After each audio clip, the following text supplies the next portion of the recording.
Om Ajnanatimirandhasya Jnananjanishalaakaya Chakshurunmilitam Yena Tasmai Shri Gurave Namaha. Nama Om Vishnupadaya Krishna Presthaya Bhutale Srimate Bhaktivedanta Swaminiti Namine. Namaste Saraswate Deve Gauravani Pracharine Nirvishesha Shunyavadi Paschatya Deshatarine. Jaya Shri Krishna Chaitanya Prabhu Nityananda Shri Advaita Gadadhara Srivasadi Gaura Bhakta Vrinda. Hare Krishna Krishna Krishna Hare Hare Hare Rama Rama Rama Hare Hare. Om Namo Bhagavate Vasudevaya Narayanam Namaskritya Naram Chaiva Narottamam Devim Saraswatim Vyasam Tato Jayam Mudirayet. In this session we will be discussing from 3 verses. Verse numbers 1, 2 and 3 of the 19th chapter of the first canto of Srimad Bhagavatam. We are beginning a new chapter. This 19th chapter of the first canto is entitled The Appearance of Shukadev Goswami. This is text number 1. Suta Vacha Mahipatis Twatha Tat Karma Garhyam Vichintayan Atmakritam Sudurmanaha Aho Maya Nicham Anaryavat Kritam Niragasi Brahmani Gudha Tejasi. The meaning of this verse is, Sri Suta Goswami said, while returning home, the king Maharaja Parikshit felt that the act he had committed against the faultless and powerful Brahmana was heinous and uncivilized. Consequently, he was distressed. The purport Srila Prabhupada explains, the pious king regretted his accidental improper treatment of the powerful Brahmana who was faultless. Such repentance is natural for a good man like the king, and such repentance delivers a devotee from all kinds of sins accidentally committed. The devotees are naturally faultless. Accidental sins committed by a devotee are sincerely regretted. And by the grace of the Lord, all sins unwillingly committed by a devotee are burnt in the fire of repentance. So essentially, Srila Prabhupada is telling that Parikshit, being a pure devotee, is naturally faultless, but accidentally he committed a mistake. And he was very, very repentant about it. So in the fire of repentance, such sinful reactions are burnt away. The second verse, Dhruvam tato me krita deva helanat duratyayam vyasanam nati dirghat tadastu kamam hyaga nishkritaya me yathana kuryam punar eva madha. The meaning of the second verse is, King Parikshit thought, due to my neglecting the injunctions of the Supreme Lord, I must certainly expect some difficulty to overcome me in the near future. I now desire without reservation that the calamity come now, for in this way I may be freed of this sinful action and not commit such an offense again. In this verse, Parikshit is thinking to himself, while he is returning home, that Parikshit has certainly neglected to follow the injunctions of the Supreme Lord. Now, what are the injunctions of the Supreme Lord? That's explained in the purport, which we'll just read. And because of that, he definitely is expecting to face some problem, some difficulty. Now he also is desiring that let that calamity happen now. Why? Because he'll be then freed from that sinful action, and it will also be a lesson for him that he will never again commit such an offense. So this is sincere repentance by Parikshit, which is mentioned in the previous verse. In the purport, Srila Prabhupada says, the Supreme Lord enjoins that Brahmanas and cows must be given all protection. The Lord is himself very much inclined to do good to Brahmanas and cows. Go Brahmana Hitayacha. There is one prayer to Krishna. Namo Brahmanya Devaya Go Brahmana Hitayacha Jagadhitaya Krishnaya Govindaya Namo Namaha. So in this prayer to Krishna, it is clearly declared that Krishna is very much inclined Go Brahmana Hitayacha, for the welfare of Go Brahmana, cows and the Brahmanas.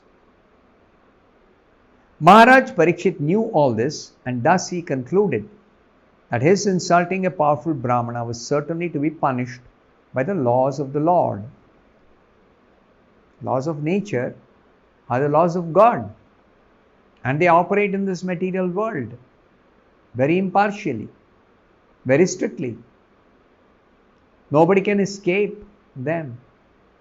Somebody may escape the laws of the government, but nobody can escape the laws of God or laws of nature. And it is said further, he was expecting something very difficult in the very near future. He therefore desired the imminent calamity to fall on him and not on his family members. Why is this? Because it is said here, a man's personal misconduct affects all his family members. Therefore, Maharaj Parikshit desired the calamity to fall on him alone, not on his family members. By suffering personally, he would be restrained from future sins. And at the same time, the sin which he had committed would be counteracted so that his descendants would not suffer. That is the way a responsible devotee thinks. Very, very disciplined in thinking, speaking and acting. Through mind, through words and through the body, we act 3 ways. So all of them are very regulated, restrained in the case of a devotee, a responsible devotee. The family members of a devotee also share the effects of a devotee's service to the Lord. Example is given by Srila Prabhupada. Maharaj Prahlad saved his demon father by his personal devotional service. A devotee's son in the family is the greatest boon or blessing of the Lord. The third verse, Adyaiva Rajyam Balam Riddha Kosham Prakopita Brahma Kulanalome Dahatu Abhadrasya Punarname Abhut Papiyasi Dhir Dvijadeva Gobhyaha. The meaning of this third verse is, I am uncivilized and sinful. Due to my neglect of Brahmanical culture, God consciousness and cow protection. Therefore, I wish that my kingdom, strength and riches burn up immediately by the fire of the Brahmana's wrath, so that in the future I may not be guided by such inauspicious attitudes.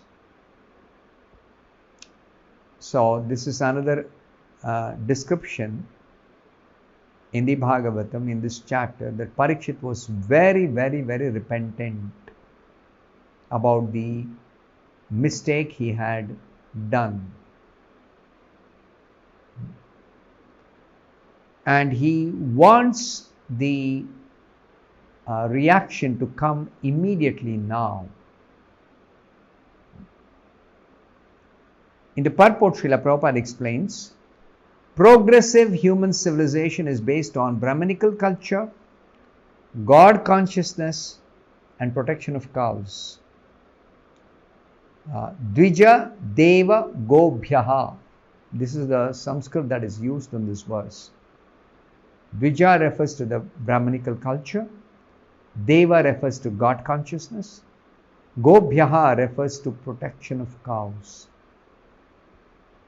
All economic development of the state by trade, commerce, agriculture and industries must be fully utilized in relation to the above principles. The principles of Brahminical culture, God consciousness and cow protection. Otherwise, all so-called economic development becomes a source of degradation. If economic development does not actually result in taking care of Brahminical culture, God consciousness and cow protection, then such economic development is useless. Human society will not make real progress without such principles being adhered to.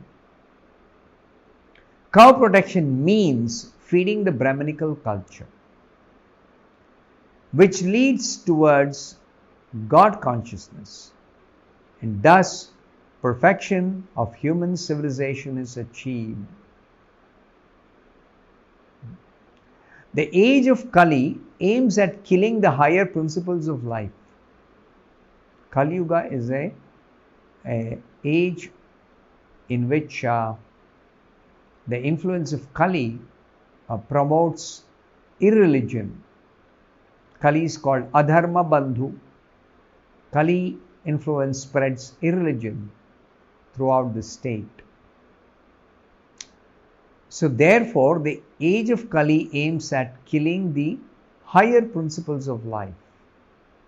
And although Maharaja Parikshit strongly resisted the domination of the personality of Kali within the world, the influence of the age of Kali came at an opportune moment, and even a strong king like Maharaja Parikshit was induced to disregard the Brahminical culture due to a slight provocation of hunger and thirst.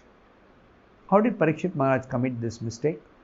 He was extremely thirsty and hungry. Now, such hunger and thirst is not difficult to tolerate for a great soul like Maharaj Parikshit. But somehow it so happened that he did commit this mistake while he was thirsty and tired and looking for drinking water. Maharaj Parikshit lamented the accidental incident, and he desired that all his kingdom strength and accumulation of wealth would be burned up for not being engaged in Brahminical culture, etc.